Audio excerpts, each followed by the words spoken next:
Convocation 1985 చివరి అనుకుంటా, హెబ్రోన్ హైదరాబాద్లో 20,000 మంది హాజరయ్యారని బైబిల్ పండితులు అంచనా, లేదా విశ్వాసులు పెద్దవాళ్ళకి అంచనా. కాన్వకేషన్కి నేను 2 సార్లు వెళ్ళా, 1984, 85 లాస్ట్.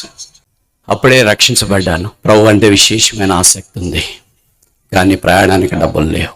అయినా దేవుని మీద భారం వేశాను. అప్పుడు మా ఊరు నుండి హైదరాబాద్కి 20 రూపాయల ticket, RTC bus, Palle Velugu లాంటిది. 40 రూపాయలు ఉంటే వెళ్ళి రావచ్చు. 50 రూపాయలు కావాలో ప్రభు అని ప్రార్థన చేసిన. అంతలో ఎవరో మా దూరం బంధువు వచ్చేసి నాతో మాట్లాడి నాకేం చెప్పాడంటే, నీకు 50 రూపాయలు ఇవ్వాలని అనిపిస్తుంది, అందుకే ఇచ్చేసి వెళ్తున్నాను అన్నాడు. దేవుడు ఇలా కూడా సహాయం చేస్తాడా? ఇలా కూడా అక్కడ తీరుస్తాడా? నేను అసలు కాన్వకేషన్కి వెళ్ళటానికి ఛార్జీకే డబ్బులు లేవు అనుకుంటే 50 రూపాయలు దొరకడం ఎంత కష్టం మీకు తెలుసు కదా. ఇప్పుడన్నా అయితే కూలి ఉంది, ఆ దినాల్లో కూలి కూడా చాలా తక్కువ కనుక ఎన్నో రోజులు ప్రయాసపడితేనే కానీ దొరకదేమో. మరి 50 రూపాయలు ఖర్చు పెట్టుకుని కాన్వకేషన్కి పోతే ఏం లాభం?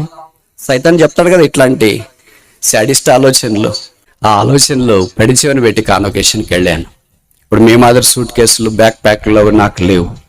బాటా చెప్పులు కొనుక్కుంటే కవర్ ఇస్తారు, ప్లాస్టిక్ కవర్. ఆ ప్లాస్టిక్ కవర్లోకి జత బట్టలు పెట్టుకొని, పాత్రలకు తెలిసింటే నేను చెప్పేవాడిని, గోపి పళ్ళప్పుడి 10 పైసలు ఉంటే ఒకటిస్తారు. దాన్ని తీసుకొని 500 ఒకటేనే ఒక సబ్బు ఉంటుంది, బట్టల సబ్బు, ఇప్పుడు లేవు అనుకుంటా. ఆ సబ్బు ఒకటి తీసుకొని, లైఫ్ బాయ్ సబ్బు అదొకటి తీసుకొని ఆ బ్యాగ్ పట్టుకొని ఎప్పుడు అడుగు పెట్టా. అప్పుడే కొత్తగా రక్షించబడ్డా. నేను ఏడో ఊహించలేదు. ఒక చెట్టు దగ్గర నా బ్యాగ్ పెట్టుకున్నా. దాదాపు 9 రోజులు అక్కడ.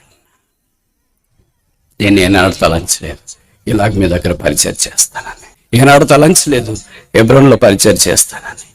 ఏనాడు తలంచలేదు ప్రభు నన్ను వాడుకుంటాడని. 1000 మంది వచ్చినారు కదా, వాళ్ళలో నేను కూడా ఒకడిని అనుకొని వెళ్ళి ఆ చెట్టు దగ్గర కూర్చున్నా. వాళ్ళు ఏం వాక్యం చెప్తున్నారో తెలియదు.